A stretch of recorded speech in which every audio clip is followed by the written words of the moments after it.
Everyone, my name is Shivani and welcome to Anant IAS. और आज 5 फरवरी का द हिंदू का साइंस टेक एनालिसिस हम शुरू करेंगे।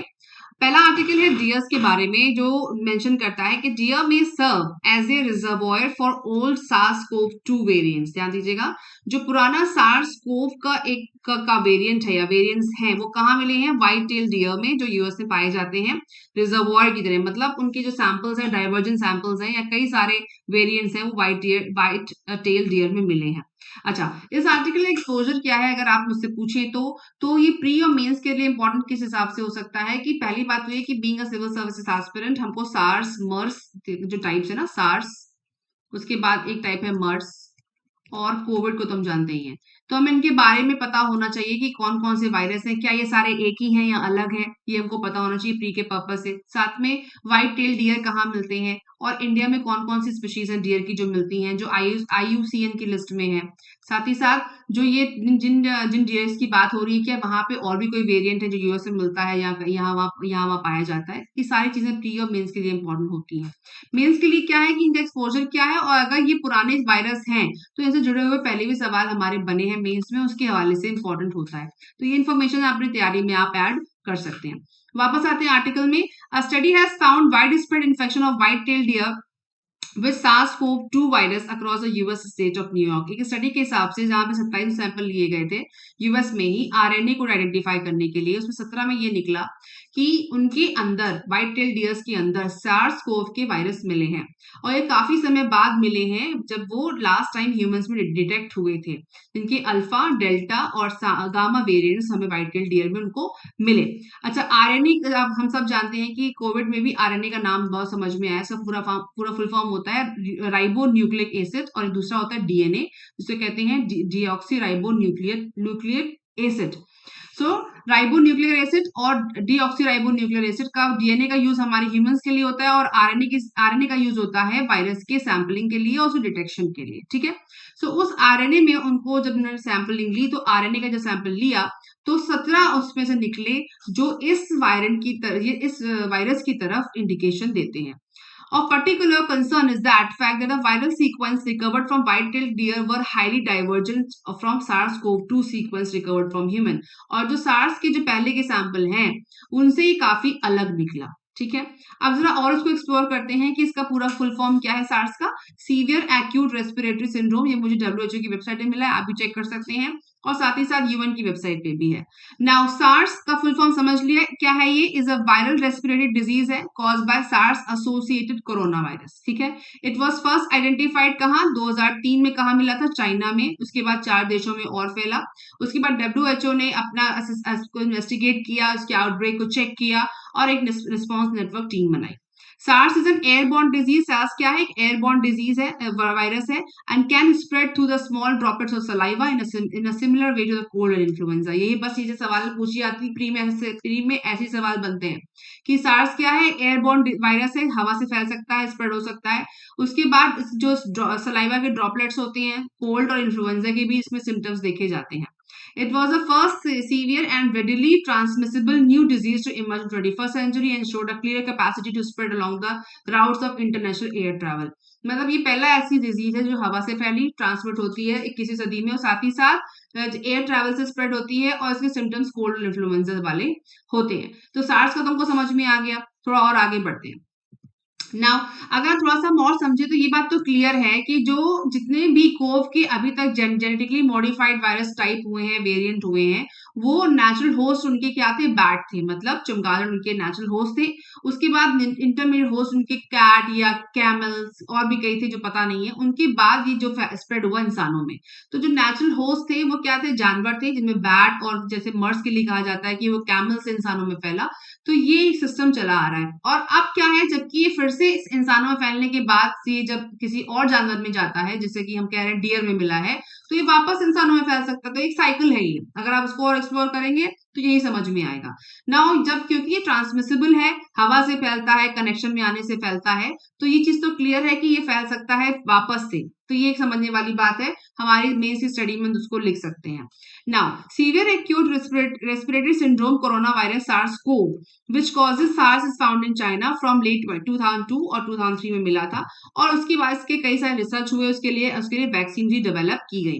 ना कोविड-19 जिसको हम जानते हैं seems not to be very different from SARS, वो सार्स से अलग नहीं है रिगार्डिंग इट्स क्लिनिकल फीचर्स, ठीक है। However it has fertility rate of 2.3, इस पे नहीं जाना कितनी डेथ होती, क्या डेथ नंबर से नहीं जाना है उसमें, मतलब कोविड-19 भी सार्स का ही एक टाइप है, इसमें कोई दो राय नहीं है।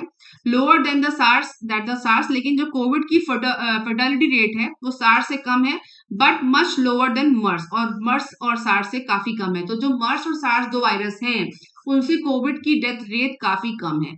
Although SARS-CoV-2 belongs to the same beta coronavirus genus as a coronavirus responsible for severe acute respiratory syndrome। जो हमारा SARS है ना, उसी का एक टाइप हमारा मर्स भी है, और मर्स इसलिए कहते हैं कि M का मतलब हुआ middle east, ME, middle east में फैलने वाला जो वायरस था उसे मर्स नाम दिया गया। पर इसके जो टाइप है, जो स्टाइल है ना, जो नोवल वायरस है, जो इसको वैसे नोवल वायरस ही कहते हैं, जब भी कोई नया टाइप निकलता है उसको नोवल मतलब नया वायरस का नाम दिया जाता है। तो ये टाइप सारे वही हैं, और शुरुआत क्या है, सार्स ही है, जो उसका कैपेसिटी है वो वही है, और बस क्या होता है टाइप बदल जाता है, वेरिएशन है या वेरिएंट है वो बदल जाता है। SARS-CoV and MERS-CoV respectively, this novel virus seems to be associated with milder infection, मतलब ये कहीं ना कहीं आपस में कनेक्टेड है। नाउ अब आते हैं वापस से डियर वाले क्वेश्चन पे, कि जो उन्होंने कहा कि व्हाइट टेल डियर, तो व्हाइट टेल डियर में क्या खास बात होती है कि अगर आप ध्यान दें, जैसे मैंने पिक्चर में आपको दिखाया था कि जो उसकी टेल है उसका जो नीचे वाला पार्ट है वो व्हाइट होता है, यही इसकी खास बात है व्हाइट टेल डियर। बॉडी में थोड़ा फर्क होता है, अगर आप देखेंगे म्यूल, दो तरह के जो डियर हैं वो फेमस है यूएस में। पहला है म्यूल, जैसे ये दिखाई दे रहा है, म्यूल के नीचे जो उसकी पूंछ का नीचे वाला भाग होता है वो ब्लैक होता है, जैसे ये दिखाई म्यूल का पार्ट है, इसको आइडेंटिफाई ऐसे ही किया जाता है। और आप अगर व्हाइट टेल डियर की बात करें तो उसकी बॉडी थोड़ी सी अलग होती है, इससे थोड़ी बॉडी म्यूल की अलग होती है, पर इसका क्या है, निचला पार्ट व्हाइट होता है, ऊपर हल्का सा डार्किश होता है।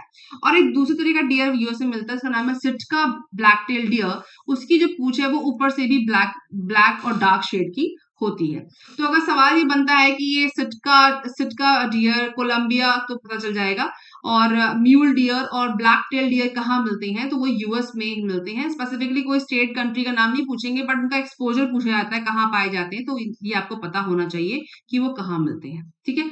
Now the study found multiple spillovers events from the human to deer to the of the alpha delta in lineage, मतलब जो लीनिएज का मतलब होता है उसी के सब वेरिएंट। सो जो स्पिल ओवर मिला है डियर्स में फ्रॉम ह्यूमन टू डियर, अब ये उसका मतलब तय होगा कि ह्यूमन से डियर में गए, अल्फा डेल्टा के लिनेजेस उसमें गए, और ये स्पिल ओवर उसमें देखने को मिला है। तो ये हमको एक सवाल हमारे दिमाग में क्लियर होना चाहिए कि सार्स, जैसे मैंने आपको बताया सार्स क्या है, कोव-2 जो वेरिएंट है वो किसका है, मर्स का एक्सपोजर क्या है, मर्स क्या है, क्या कैसे फैलता है, बेसिक चीजें आपको पता होनी चाहिए, पूछी भी गई हैं पहले, इस तरह के सवाल बने हैं। The virus is likely to have jumped from humans to white-tailed deer during feeding or targeted baiting of hunting prey। तो ये मेथड हो सकते हैं कि इस तरीके से फैला होगा, ठीक है। अब आगे आते हैं, the white tail deer is broadly distributed in North America, in North America में मिलते हैं, with an estimate 30 million population is a concern if the animal turns out to be reservoir for the virus, और क्योंकि इनके number 30 million के लगभग हैं US में, तो अगर ये वायरस फैलता है तो काफी डिजास्टर्स हो सकता है। These observations highlight the need to establish continuous surveillance programs to monitor the circulation, distribution, and evolution of SARS-CoV-2। तो ये जो अगर ऐसा हुआ, अगर ये कुछ अगर बढ़ता है तो ये काफी चीजें स्प्रेड हो सकती हैं, स्पेसिफिकली यूएस में, क्योंकि वहां से सैंपलिंग की जा रही है। हमारे देश में तो ऐसी कोई सैंपलिंग की नहीं गई अभी तक, लेकिन वहां के रिसर्चर्स कर रहे हैं, तो ये बड़ी फाइंडिंग है, और आगे इसको देखते हैं कैसे टर्न अप होती है, ठीक है।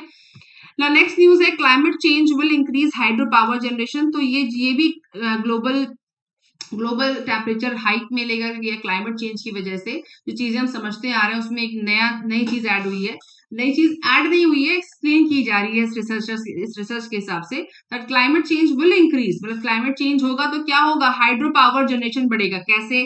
There is a greater likelihood of increased hydropower generation, but the risk arise from the very high inflow due to extreme rainfall। ध्यान दीजिएगा, ये कहना चाह रहे हैं कि जब क्लाइमेट चेंज हो रहा है, तापमान बढ़ रहा है, तो इससे क्या होगा, बारिश ज्यादा हो सकती है, और जब बारिश ज्यादा होगी तो आपको बिजली बनाने के ज्यादा चांसेस मिलेंगे अगर आपके पास पानी इकट्ठा करने की कैपेसिटी है तो। पर अगर अगर आपका रिजर्वोयर भरा हुआ है, उसमें पानी रखने की जगह नहीं है और एक्सट्रीम रेनफॉल होगा, तो क्या होगा, फ्लड के चांसेस बढ़ेंगे, राइट। तो ये कह रहे हैं कि अगर आप क्लाइमेट चेंज होता है तो पॉसिबिलिटी है कि आप हाइड्रो पावर और बढ़ा सकते हो, पानी ज्यादा गिरेगा और उससे ज्यादा बिजली बनाई जाएगी। लेकिन उसके साइड इफेक्ट क्या है, अगर आपके डैम्स में जगह नहीं है, अगर आपके रिजर्वॉयर में जगह नहीं है, तो बाढ़ की सिचुएशन भी बन सकती है। इसको आगे समझते हैं। नाउ चैलेंजेस यहाँ पे क्लियरली मेंशन किए गए, इसको हम देखेंगे एक एक करके। Unlike coal-powered power plants, hydropower, which is the second highest power producing source at 13%, is a significant contributor to the clean global electricity generation. मतलब कोल पावर के बाद हाइड्रो पावर जो है वो second highest power producing source है, जो 13% है पूरा मिलाकर के हमारे देश में। Based on observation the climate projection, the two-member team from IIT Gandhinagar studied the hydroclimate changes in the catchment areas and their implications for hydropower generation. मतलब आईआईटी गांधीनगर के टीम ने इस बात को रिसर्च किया और समझा कि हाइड्रो पावर क्लाइमेट चेंजेस में क्या चीजें बदल रही हैं और हमारा नॉर्थ और सेंट्रल और साउथ इंडिया कैसे इससे इम्पैक्ट हो सकता है, जहाँ पे 46 मेजर डैम्स हैं। तो मतलब अगर इस पूरे इलाके में बारिश ज्यादा हो जाए तो क्या कैपेसिटी है, कितना पानी गिरे, कितना बाढ़ आएगी, कितनी हमको सहायता मिलेगी, इसके ऊपर रिसर्च की गई। नाउ इन्होंने जो पैटर्न देखे वो 21 से 40 के पैटर्न देख रहे हैं, 41 से 60 के पैटर्न, 81 से 2100, मतलब ये पैटर्न्स को देख रहे हैं कि अगर ऐसा होता है और रेनफॉल इन कैचमेंट एरियाज में ज्यादा होती है तो उसका इम्पैक्ट क्या होगा। एसएसपी जिन्होंने नंबर्स दिए हैं इसको कहते हैं shared socio economic pathways. Shared socio economic pathways क्या का मतलब क्या हुआ, periods against the reference period for two shared socio-economic pathway scenario SSP 1 to 2.6 8.5। तो SSP का फुल फॉर्म समझ में आ गया, पूछा जाना नहीं है लेकिन शॉर्ट फॉर्म का सिग्निफिकेंस रहता है तैयारी में। तो शेयर्ड सोशो इकोनॉमिक पाथवे का मतलब है कि वो ये चेक कर रहे हैं कि कैचमेंट एरिया में अगर ये पानी ज्यादा आता है तो उस केस में रिजल्ट क्या होगा, क्या हम ज्यादा बिजली बना पाएंगे या हम फ्लड्स की वजह से वो पूरा इलाका इफेक्टेड होगा। इस बार की स्टडीज में ज्यादातर की गई है। ना प्रोजेक्टेड इंक्रीज क्या है, any further increase in inflow when the dams have already reached their maximum storage capacity can pose challenges for reservoir operations, he says. मतलब जो एक्सपर्ट उन्होंने कहा कि जो डैम्स में अगर जगह नहीं होगी तो फिर पानी कहाँ जाएगा और फ्लड में कन्वर्ट होगा। Reservoir can help prevent flooding but when they are already full and if the inflow is high then the dams can create a flood like situation due to sudden water release। ठीक है, now इसके लिए और भी चीजें उन्होंने mention करी। Compared with the central and south India, north India is projected to experience high warming in the future. मतलब नॉर्थ इंडिया में समस्या ज्यादा रहेगी क्योंकि इसमें टेम्परेचर ज्यादा बढ़ने की उम्मीद है। As per the study the highest warming about 5 degree Celsius is projected for north India. North India में समस्या ज्यादा होने की बात कही गई है। While the warming is projected to be around 3 जो वार्मिंग है वो 3 से 4 डिग्री की लमसम होनी चाहिए, पर ये 5 से जब पहुंच जाएगी तो ये नॉर्थ इंडिया में समस्या ज्यादा करेगी जो प्रोजेक्शन है। और प्रोजेक्शन के हिसाब से 3 से 4 कहाँ के लिए बता रहे हैं, सेंट्रल और साउथ इंडिया। मतलब 3 और 4 होगा साउथ और सेंट्रल इंडिया में जो प्रोजेक्शन है वार्मिंग का। लेकिन ये फिर भी मैनेजेबल है, पर नॉर्थ में जब 5 डिग्री की लमसम वो पहुंच जाएगा हाईएस्ट लेवल पे तो बारिश ज्यादा हो सकती है, क्योंकि जब ज्यादा गर्मी होगी तो ज्यादा वाष्प उठेगी और जब वाष्प ऊपर जाएगी तो बादल ज्यादा बनेंगे और ज्यादा बारिश होगी। ठीक है, ये हमारा साइकिल है, वाटर साइकिल हमें सबको पता है। तो वाटर साइकिल के हिसाब से ये चीज हमारी समस्या क्रिएट कर सकती है। तो ज्यादा बिजली बनाएंगे ये भी एक समस्या है कि बिजली तो बनेगी पर उसके बाद क्या होगा। अच्छा, timeline of changes, the projected changes in hydropower potential is the highest in the far period। अब जो ये प्रोजेक्शन किया जा रहा है हाइड्रो पावर का वो अब ज्यादा चेंज लेकर के आएगा। कैसे, क्योंकि जो पीरियड रहा है हमारा पिछले के कंपैरिजन वो उसको मेंशन कर रहे हैं। The projected change in hydro power potential is the highest in far period -5% to 62.8% and the lowest far period -6% to 39%। अच्छा, अब समझने वाली बात यहाँ पे क्या है कि हमको पहले वाटर साइकिल क्या है वो पता होना चाहिए। कौन कौन से डैम्स हैं हमारे इस पूरे इलाके में, प्री के पर्पज से पूछे जा सकते हैं। ये मेंस के लिए तो इम्पोर्टेंट है ही क्योंकि हम सब क्लाइमेट चेंज वाले पोर्शन में पढ़ते हैं। लेकिन जो कितने डैम्स हैं, किन डैम्स को लेकर के अभी गवर्नमेंट और अपनी पॉलिसीज को ला रही है उस पर ध्यान देना है, और कहाँ पे हाइड्रो पावर पोटेंशियल ज्यादा है उसको समझना है। ठीक है, साथ ही साथ हमको ये भी जानना है कि वो कौन कौन सी चीजें हैं जो हमें चैलेंजेस क्या हैं जो हमारे यूपीएससी के मेंस के पर्पस से इंपॉर्टेंट है इस आर्टिकल में, तो उसको देख लेते हैं कि the study looked at increase in rainfall in the catchment areas and the resultant inflow into the 46 major reservoirs located north, central and south Asia. तो यहाँ पे रेनफॉल ज्यादा होगा क्योंकि 46 मेजर रिजर्वॉयर्स इन इलाकों में हैं और हमारे देश का पोटेंशियल कितना है, 13% है पावर जनरेशन करने का हाइड्रो पावर से, ठीक है। Due to warmer climate hydro power production में इंक्रीज 9 to 36% और क्लाइमेट चेंज की वजह से क्लाइमेट वार्म होने की वजह से हाइड्रो पावर का पोजीशन 9 से 36% बढ़ सकता है across the country due to the increase rainfall 5 to 33। मतलब ये कह रहे हैं कि आने वाले समय में इस साल की बात नहीं हो रही है, आगे आने वाले कई समय की बात हो रही है कि जब बारिश पड़ेगी तो रिजर्वॉयर में पानी ज्यादा आएगा और फिर उस केस में हाइड्रो पावर इंक्रीज हो सकती है, पर उसके बाद का सिचुएशन क्या होगी यह भी हमारे लिए एक चुनौती है। Compared with dams in South India, dams in North and Central India are projected to receive higher rainfall. ठीक है, 8 out of 11 dams in South India are projected to experience a decline in hydropower potential. ठीक है, most of the increased inflow into the dams is expected to come from extreme rainfall. ठीक है, तो ये चीज समझ में आ जाती है। तो ये चीज आप मेंस की प्रिपरेशन में ऐड कर सकते हैं, जहां पे भी आप क्लाइमेट चेंज वाले क्वेश्चंस को प्रिपेयर करते हैं उसमें इसको भी ऐड कर सकते हैं। ये स्टडी हुई है आईआईटी गांधीनगर की एक टीम ने इसको स्टडी किया है, वो हमारे देश के लिए ही ये स्टडी स्पेसिफिकली की गई है। अब थोड़ा आगे अपना एक्सपोजर बढ़ाते हैं, ये समझते हैं कि कॉजेज और इफेक्ट्स क्या है क्लाइमेट चेंज के। आते हैं इस बेसिक सवाल पे। ये मुझे ग्लोबल गिविंग की वेबसाइट से मिला, काफी अच्छा इन्फोग्राफिक है। कॉजेज क्या है क्लाइमेट चेंज के? Rapid industrialisation, energy use, agriculture practice, deforestation, consumer practice, livestock expansion, transport expansion, resource extraction and pollution. ये सारे हमारे कॉजेज हमको पता होने चाहिए। प्री में पूछे जाते हैं, मेंस में पूछे जाते हैं। इफेक्ट्स क्या आ रहे हैं इसके? राइजिंग टेम्परेचर हम जानते हैं, राइजिंग सी लेवल्स बढ़ रहा है, ठीक है। अनप्रोडिक्टेबल वाटर पैटर्न्स, ठीक है। Increase in extreme water events, ये सारी चीजें इसके इफेक्ट हैं, सारे नेगेटिव इफेक्ट हैं।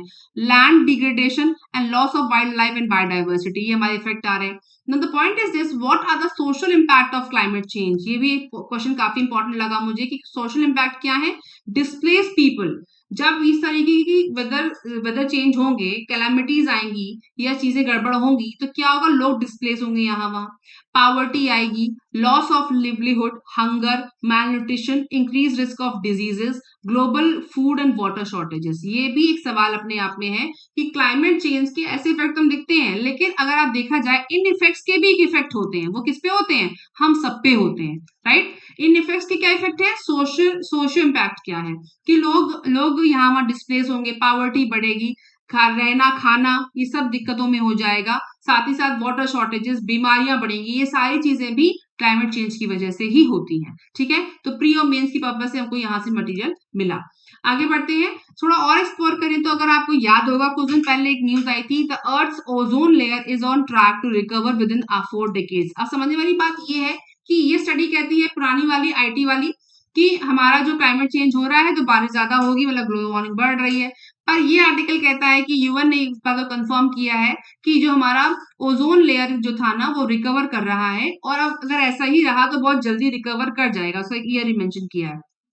तो ये दोनों बातें अलग अलग है, लेकिन समझने वाली बात क्या है कि ओजोन लेयर को डिप्लीट करने का कारण क्या है, ओजोन लेयर कहाँ बनती है और ये किस चीज की बात हो रही है, वो भी हमको पता होना चाहिए प्री के पर्पस से और मेंस के पर्पस से, तो इंपॉर्टेंट है ही। तो समझते हैं the group also want for unintended impact of ozone layer of new technologies. क्या कह रहे हैं कि जो डिप्लेशन हुआ था, जो अगर आप ध्यान दें, जो ओजोन लेयर का डिप्लेशन हुआ था उसमें रिकवरी देखी गई है, लेकिन फिर भी यूएन ने इस बात में मेंशन किया है कि हमको फिर भी एक्टिव रहना है और अपनी न्यू टेक्नोलॉजीज के आधार पे जो गंदगी फैला रहे हैं, जो क्लोरोफ्लोरोकार्बन निकाल रहे हैं, जीएचजी निकाल रहे हैं, ग्रीन हाउस गैसेस निकाल रहे हैं, उन पे ध्यान देना है। क्यों? The Montreal protocol was signed in September 1987 and is a landmark multilateral environment agreement that regulates the consumption and production of nearly 100 man-made chemicals और ओजोन डिप्लीटिंग सब्सटेंसेस। मतलब हम ही हैं इस बात के गुनहगार कि हम लोग जो है मिल करके सारा काम कर रहे हैं, क्यों? जो फैक्ट्रीज लगाते हैं, जो मैन्युफैक्चरिंग करते हैं, उनसे सारी गैसें निकलती हैं और ये ओजोन लेयर को डिप्लीट करती हैं, ठीक है? तो दोनों एस्पेक्ट पता होने चाहिए हमको। The overall phase down has led to the notable recovery of protective ozone layer in the upper stratosphere and decrease human exposure to harmful UV. अब ध्यान दीजिएगा कि जब जीएचजी गैस या ग्रीन हाउसेस गैस, जो आप ये क्लोरोफ्लोरोकार्बन बोलते हैं ना, तो क्लोरोफ्लोरोकार्बन को हम जीएचजी भी कहते हैं, ग्रीन हाउस गैसेस को। उसको आगे और एक्सप्लोर करेंगे। तो जब ग्रीन हाउस गैसेस जो ऊपर जाती हैं, तो ओजोन लेयर जो ऊपर है उसको उसको खराब करती है, डिप्लीट करती है। तो उससे क्या होता है, जो यूवी रेज होती हैं सन से हमारी तरफ आने वाली, वो हम पे डायरेक्ट आती हैं और हमको इफेक्ट करती हैं। ये सीधा सीधा मैकेनिज्म है। आगे बढ़ते हैं। नाउ अब आप देखिए कि आर्कटिक के ऊपर ही ओजोन लेयर होती है। अगर आप कहेंगे ओजोन लेयर कहाँ है, a rare and record ozone hole has formed over the Arctic, ठीक है? तो देखने वाली बात क्या है कि ये जो ये स्टडी जो कहती है कि आर्कटिक ओपनिंग जो है, जो ओजोन लेयर की लेयर है, तो ओजोन की लेयर क्या सिर्फ आर्कटिक पे है? तो ये समझने वाली बात है, क्वेश्चन पूछा जा सकता है। An opening in the ozone layer appears each spring over the Antarctic, but the last time this phenomena was seen in north was in 2011। सो जो ओजोन लेयर है वो पूरी की पूरी अर्थ पे है। ऐसा नहीं है कि सिर्फ वो आर्कटिक पे है कि अंटार्कटिक पे। कुछ बच्चे कंफ्यूज रहते हैं कि वो आर्कटिक पे है कि अंटार्कटिक पे है, पर वो आर्कटिक पे नहीं है। अगर आप देखें तो क्लोरोफ्लोरोकार्बन इस पिक्चर में देखिए यहाँ वहां स्प्रेड कर रही है। फिर जो हमारे ऊपर जो ट्रोपोस्फियर के बीच में आती है ओजोन लेयर, उसके ऊपर है स्ट्रेटोस्फियर। तो ओजोन लेयर जो होती है वो स्ट्रेटोस्फियर और ट्रोपोस्फियर के बीच में है। तो अगर हम इस ओजोन लेयर को डिप्लीट कर देंगे, खत्म हो जाएगी ये, तो उस केस में क्या होगा, ओजोन लेयर खत्म होगी तो जो सन से आने वाली यूवी रेज जो है वो डायरेक्ट हमारे ऊपर आएंगी और हमको डिमोलिश कर देगी।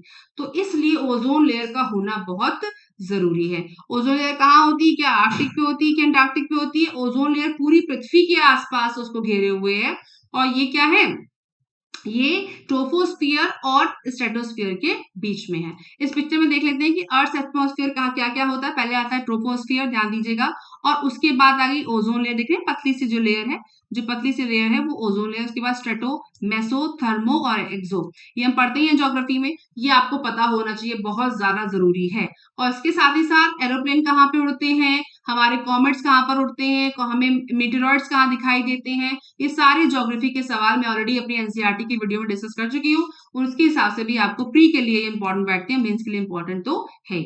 अच्छा, इसके बाद impact on climate change. Impact क्या हुआ क्लाइमेट चेंज पे? The Montreal Protocol has already benefited efforts to mitigate climate change, helping avoid global warming by estimate 0.5 degree Celsius. तो जो जो टारगेट है कि 0.5 डिग्री पे लेकर के आना है, उसके लिए कई सारी डिस्कशन हो चुकी है। पर जो ये बात हो रही है ना, जिसपे मेंशन हुआ है कि हमको एक नया कुछ करना है, वो डिसाइड हुआ 2016 में किगाली अमेंडमेंट को ध्यान में रखिएगा। 2016 में क्या हुआ, एक एडिशनल अग्रीमेंट हुआ to the Montreal Protocol. Montreal तो हमको पता ही है कि जरूरी है, यूपीएससी के लेवल से कई बार पूछा भी गया है। बट 2016 में क्या हुआ कि किगाली अमेंडमेंट को सामने लाया गया। Require a phase down of the production and consumption of some hydrochlorocarbon. So एचएफसीज को रेगुलेट करने के लिए, जिसकी ये बात हो रही है ओजोन लेयर में जो इंपॉर्टेंट चीज है, तो 2016 में ये डिसाइड हुआ किगाली में कि हम एचएफसीज को कम करने के लिए हम एक शपथ लेंगे या स्टेप उठाएंगे। वो हुआ किगाली में। आगे बढ़ते हैं। और ग्रीन हाउस गैसेस कौन कौन सी है? Carbon dioxide, methane, nitrous oxide, एचएफसीज, पीएफसीज, सल्फर। ये सारी चीजें पता होनी चाहिए। तो हमें कार्बन डाइऑक्साइड कहाँ से मिलती है? फॉसिल फ्यूल यूज से, लैंड यूज से, सीमेंट से। मीथेन आती है फॉसिल फ्यूल से, एग्रीकल्चर से, चावल की खेती से भी मीथेन उगती है। हमको पता है कि चावल की खेती से मीथेन निकलती है, ये भी सवाल प्री में पूछा गया है। साथ ही साथ मोस्टली एग्रीकल्चर होता है, नाइट्रस ऑक्साइड। तो ये सारी चीजें हमको पता, स्क्रीनशॉट आप ले सकते हैं। ये सारी चीजें आपको पता होनी चाहिए कि कौन सी गैस जो निकलती है वो किससे है और वो हमारे क्लाइमेट को कैसे इंपैक्ट करती है। तो ये इंपॉर्टेंट होता है। किगाली अमेंडमेंट में क्या डिसाइड हुआ? Amendment to the Montreal Protocol legally binding and will come into force from January 19। और क्या बात हुई कि इसको 2197 कंट्रीज ने एग्री किया, including India have agreed to a timeline to reduce the use of एचएफसीज bye रफली 85%। और 85% तक उन अपनी एचएससीज को कम करने की बात हुई, इंडिया ने अग्री किया। बेस लाइन क्या लिया गया? 2045 इसका बेस लाइन लिया गया। तो ये हमारे प्री के लिए इंपॉर्टेंट हो जाता है। आफ्टर 7 years ऑफ नेगोशिएशन, जो किगाली की जो इंपॉर्टेंट चीज क्या है कि 7 साल के नेगोशिएशन के बाद 97 देशों ने इसको अग्री किया। 197 देशों ने अग्री किया। और साथ ही साथ बेस्ट पार्ट क्या था कि ग्लोबल वार्मिंग के लेवल को, के टेम्परेचर को 0.5 डिग्री सेल्सियस तक लाने के लिए अग्री किया गया। तो ये किगाली इसलिए इंपॉर्टेंट है और प्री के लिए भी इंपॉर्टेंट बैठता है। ठीक है, नाउ ये स्क्रीनशॉट है, आप इसको ले सकते हैं। ये किगाली के एग्रीमेंट के बारे में डिटेल हमको बताता है। इंपॉर्टेंट चीजें क्या है, इसमें अग्री क्या किया, व्हाट इज अग्रीड, और ये किगाली कहाँ है, रवांडा में। Agreed to an amendment to include HFCs phase down under MP, unlike Paris agreement MP is legally binding. तो HFCs को नीचे लाने की बात की गई। HFC का मतलब हुआ हाइड्रोफ्लोरोकार्बन, जिसको हम ग्रीन हाउस गैसेस भी कहते हैं। It will come into force from 1 जनवरी 2019, हम समझ गए। और creates 3 categories for countries like different schedule and time tables for reduction. ठीक है, उसके अलावा इंपॉर्टेंट बात क्या है कि इंडिया का जो कंजम्पशन है HFCs का वो 13,000 था, जापान का उससे ज्यादा, आप देखिए सबसे ज्यादा ऊपर था। लेकिन इसी में ये बात डिसाइड हुई कि हम सब लोग देश मिल करके, कंजम्पशन के आधार पर नहीं, मिल करके हम सारे के सारे देश अपने लेवल्स को नीचे लेकर के आएंगे, जो कि 2047 तक 85% तक हम अपने HFCs को नीचे लेकर के आएंगे। क्योंकि अगर ऐसा नहीं करेंगे तो हमारे सारे के सारा जो क्लोरोफ्लोरोकार्बन है हमारे ओजोन लेयर को डिप्लीट करेगा, हमारे एनवायरमेंट को खराब करेगा, जिससे हमें दिक्कतें पैदा हो सकती हैं। क्यों? HFCs climate damaging refrigerations are used in air conditioning. तो ये पूछा भी गया था सवाल कि HFCs किसमें होता है, कौन कौन सी गैसेस कहाँ से निकलती हैं जिसमें HFC होता है। तो HFC climate damaging refrigeration are used in air conditioning, refrigeration, foam and aerosol as replacement of many ozone depleting substances, ODS। ठीक है, तो ये ODS पे सवाल पहले भी आया है, इसको आप भूलिएगा नहीं, जरूरी है। और इंपॉर्टेंट चीज क्या है कि developed countries led by US, Japan and western Europe Nations भी इसमें आए। Developed countries like China, south Africa, Brazil among others developing countries, और डेवलपिंग कंट्रीज में India, Iran, Iraq, Pakistan among others भी इसमें कंट्रीब्यूट किए। तो 197 देशों ने क्या तय किया कि हम जो है HFCs को कम करेंगे।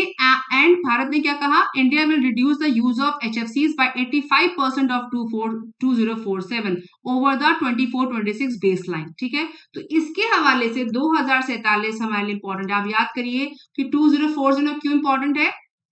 2047 एट द रेट 100, इंडिया 100 का भी नारा 2047 के लिए है, हमारे क्लोरोफ्लोरोकार्बन के लिए भी यही है। साथ ही साथ 2047 में हमारे देश की आजादी के 100 साल पूरे हो रहे हैं, उसके लिए भी इंपॉर्टेंट है। और हम सब जानते हैं कि इस साल के बजट में हमारे जो फाइनेंस मिनिस्टर हैं, उन्होंने कहा कि हमारा ये अब से क्या हो रहा है, अमृत काल चालू हो रहा है हमारे जो टाइम का, या फिर बजट का पहला ये टाइम है जो अमृत काल का पहला बजट पेश किया जा रहा है। तो उसके हवाले से भी काफी एस्पेक्ट जुड़ जाते हैं 2047 के लिए। इस पे मेंस के लिए सवाल बन सकता है, ऐसा मुझे लगता है। ठीक है, नाउ नेक्स्ट न्यूज है, magnetite in road side dust reveal source of pollution. तो ये कह रहे हैं कि एक स्टडी कहती है कि जो हमारी गाड़ियों से निकलने वाला फ्यूल, जो धुआं निकलता है, उसमें मैग्नेटाइट है, और मैग्नेटाइट की वजह से काफी चीजें नुकसान के लिए हमारे लिए तैयार हो जाती हैं। वो क्या है, geologist at Jadavpur university have found that they can get a preliminary sensors of pollution in an area by collecting roadside dust and testing it with the magnetic fields. मतलब मैग्नेटाइट मतलब उसमें मैग्नेट होता है। तो magnetite एक substance है, या निकलने वाला एक पार्टिकल, जो सब्सटेंस है, जो इस जो डस्ट है ना, गाड़ी के ऊपर जो डस्ट उनको कलेक्ट किया गया, तो देखा कि इसमें मैग्नेटाइट है। तो मैग्नेटाइट हमारे जो छोटे छोटे पार्टिकल्स होते हैं, अगर वो हमारे अंदर चले जाएं तो हमको बहुत ही ज्यादा हार्म करते हैं, इसलिए खतरनाक है। तो technique reveals the presence of different magnetic elements, क्योंकि मैग्नेटाइट में मैग्नेट होता है, उसके साथ उसे काफी नेगेटिव इफेक्ट भी होते हैं कि अगर वो नाक के सहारे अंदर चले जाएं तो। Their study is in the area of environmental magnetism which is magnetism as it depicts the impact of climate change. तो इनका क्लाइमेट चेंज पे क्या इफेक्ट होता है उसको स्टडी किया रिमझिम मेथी ने, जो PhD कर रही है department of geological science, Jadavpur university, उन्होंने इसको रिसर्च किया है। Now the point is this कि magnetite is found in igneous and metamorphic and sedimentary rocks में मैग्नेटाइट मिलता है। किसमें? इग्नेशियस, मेटामॉर्फिक और सेडिमेंट्री रॉक्स में मैग्नेटाइट मिलता है। और मैग्नेटाइट में एक तरह का मैग्नेट भी होता है। स्टील इंडस्ट्री में भी इसका काफी यूज है, पर अगर आप उसको ध्यान से देखेंगे तो शायद आपको नहीं दिखाई देगा, पर पार्टिकल्स जो होते हैं ना, हवा से उड़ने वाले जो पार्टिकल्स हैं, वो हमारी नाक में चले जाते हैं, जिससे हमारी बॉडी को जो ह्यूमन एक्सपोजर है इन सब पार्टिकल्स का, वो काफी खतरनाक है। According to their paper, med-like structure of these particles due to the high temperature combustion of fossil fuels। और क्यों निकलता कैसे है? जब इन फॉसिल फ्यूल्स का, जो फॉसिल फ्यूल है उनका कंबशन होता है, गाड़ी के अंदर टेम्परेचर जब बढ़ेगा इंजन में और कंबशन होता है, उससे निकलने वाले जो पार्टिकल्स होते हैं उनमें ये बनता है, और वही धुआं जाकर गाड़ियों में बैठता है, उसी की डस्ट लेकर के इन्होंने रिसर्च किया और उसको पाया। Now they also wrote that angular iron rich particles are considered to have been emitted by vehicles, और सिर्फ मैग्नेटाइट ही नहीं, एंगुलर आयरन रिच पार्टिकल्स भी इससे निकलते हैं जो हमारे लिए घातक हो सकते हैं या क्लाइमेट चेंज के लिए बाधक हैं, क्लाइमेट चेंज बनाने में प्रोत्साहन देते हैं। ना मैग्नेटाइट क्या है? Magnetite is a rock mineral and one of the main iron ores with the chemical formula Fe3O4। कभी कभी ये पूछा जाता है, ध्यान दीजिएगा। It is one of the oxides of iron and is ferromagnet. It is attracted to a magnet and can be magnetized to become a permanent magnet itself। ठीक है, वर्ड ही है उसका, शब्द नाम ही है उसका मैग्नेटाइट। तो ये सारी चीजें आयरन ओर है, स्टील इंडस्ट्री में इसका काफी यूज है, साथ ही साथ इसका बहुत ही इंपॉर्टेंट सब्सटेंस है, और सब्सटेंस इसके अंदर होता है जो इसको इसकी इंपॉर्टेंस को बढ़ाता है, सिग्निफिकेंस को बढ़ाता है। बहुत छोटे छोटे पार्टिकल्स होते हैं जो हमारे फूड में और वाटर बॉडीज में जाते हैं, जिससे उसके बाद वो उन वाटर बॉडीज या जिनको हम खाते हैं वो हमारे लिवर्स और गिल्स में जाते हैं और हमारी बॉडी में कई सारी बीमारियों को पैदा करते हैं। इसलिए मैग्नेटाइट इन चीजों में जिन्होंने रिसर्च किया उनको पाया। तो उसका मतलब है जो फॉसिल फ्यूल्स में मैग्नेटाइट भी होता है, साथ ही साथ आयरन से रिच पार्टिकल्स भी होते हैं। तो एक प्री में सवाल तैयार हो गया कि मैग्नेटाइट होता है, क्वेश्चन पूछेगा मैग्नेटाइट होता है फ्यूल में, तो आप बोलेंगे शायद नहीं होता है, पर ये स्टडी कहती है कि हाँ मैग्नेटाइट होता है फ्यूल में और हमारी बॉडी के लिए घातक भी होता है। नेक्स्ट न्यूज है हमारी, mammals living in groups generally live longer. तो जैसे कहा जा रहा है कि जो मैमल्स हैं अगर वो ग्रुप पे रहते हैं तो ज्यादा उम्र तक जीते हैं, ये स्टडी कहती है। तो स्टडी के हिसाब से mammals that live in groups में generally live longer than mammals of solitary species such as new studies. Nature ने इसको छापा है, नेचर कम्युनिकेशन ने, और उसमें कुछ चीजें और मेंशन करी, कौन कौन सी वो टाइप्स हैं, कौन कौन से वो मैमल्स हैं जो एक्चुअली इस स्टडी में लिए गए। The findings are based on an analysis of nearly 1000 mammals including the global snub-nosed monkey, bowhead whale and horseshoe bat। So 1000 के तो मैमल्स की लिस्ट नहीं है, लेकिन 3 की लिस्ट है और 3 हमारे लिए इंपॉर्टेंट है, इसको हम समझेंगे and may improve our understanding to longevity in these species। They found that group living species generally live longer than solitary species, supporting the correlated evolution of social organization and longevity। मतलब अगर ये mammals group में रहते हैं तो उनकी उम्र भी बढ़ती है और साथ ही साथ इनका इवोल्यूशन भी होता है। तो समझते हैं कि कौन कौन से 3 स्पीशीज मेंशन की हैं उन्होंने मैमल्स की, उनको देखते हैं। पहला है गोल्डन स्नब नोज मंकी। तो golden snub nose monkey inhabit mountains, temperate forest में मिलते हैं, और of a mix of evergreen conifer and deciduous broad leaves in central China. कहाँ मिलते हैं ये? चाइना में, कुछ तिब्बत के इलाकों में, और जो टेम्परेट फॉरेस्ट होते हैं वहां पे देखे जाते हैं, और ज्यादातर इनके जो नंबर्स है वो सियाचिन प्रोविंस में है, ठीक है, गांजू प्रोविंस में भी है। Now the golden snub monkey is an old monkey in the subfamily Colobinae। ये तो मुझे गूगल से मिला, आप भी सर्च कर सकते हैं, लेकिन समझने वाली बात क्या है कि ये टेम्परेट जंगलों में है और साथ ही साथ ये चाइना, तिब्बत और सियाचिन और गांजू प्रोविंस में मिलते हैं, मतलब उस तरफ के इलाके में है। और कंजर्वेशन क्या है इनका? एंडेंजर्ड पूछा जा सकता है, प्री के लिए इंपॉर्टेंट है। दूसरा है हमारा द बो हेड वेल। इसको ये कहाँ पाई जाती है? अगर आप देखेंगे पैसिफिक ओशन और आर्कटिक ओशन के इस वाले इलाके में, ग्रीनलैंड के ऊपर इस वाले इलाके में पाई जाती हैं, और इनका काफी इनकी पोचिंग की गई। कुछ इसका जो लुक है वो बो की तरह बना हुआ है, इसलिए बो हेड कहा जाता है, और इसका साइज काफी बड़ा होता है, मैमल है ये भी। और बो हेड वेल्स कंजर्वेशन स्टेटस क्या है? लीज कंसर्न, पर कुछ इलाकों में, ग्रीनलैंड के इलाकों में काफी ज्यादा किलिंग्स की वजह से इनको एंडेंजर्ड भी घोषित किया गया है। तो ये भी हमारे प्री के लिए इंपॉर्टेंट बैठता है। तीसरा टू बैट्स, ये कहाँ मिलते हैं? हमारे Europe to Japan, from Asia to Africa. इनका कुछ चेहरा हॉर्स शू की तरह बना होता है, इसलिए इनको हॉर्स शू कहते हैं। इनका एक्सपोजर है ट्रॉपिकल एंड टेम्परेट रीजन्स में, जिसमें आते हैं Europe to Japan and from Asia to Africa. फिलहाल के लिए लीज कंसर्न है, पर कुछ इलाकों में जैसे ग्रेट ब्रिटेन में ये लीज कंसर्न है, बट वेल्स की साइड थोड़ा IUCN की रेड लिस्ट में आती है, तो ये हमको पता होना चाहिए इनका कवरेज क्या है, ये भी पूछे जा सकते हैं प्री के पर्पज से, ठीक है। तो ये था हमारा आज का science and tech analysis. I hope ये आपके लिए इन्फॉर्मेटिव रहा होगा, हेल्पफुल रहेगा, और यूपीएससी के जो प्री में जो बच्चे साथ बैठ रहे हैं हो सकता है उनसे कुछ सवाल इसमें से बन जाए, और बाकी के लिए बाकी जो बच्चे हैं तैयारी कर रहे हैं उनके लिए जरूरी है ही कि आप साइंस और टेक को कवर करते चलें। सो मिलेंगे आपसे नेक्स्ट वीडियो में, तब तक सब्सक्राइब कीजिए, सपोर्ट करते रहिए और तैयारी भी करते रहिए।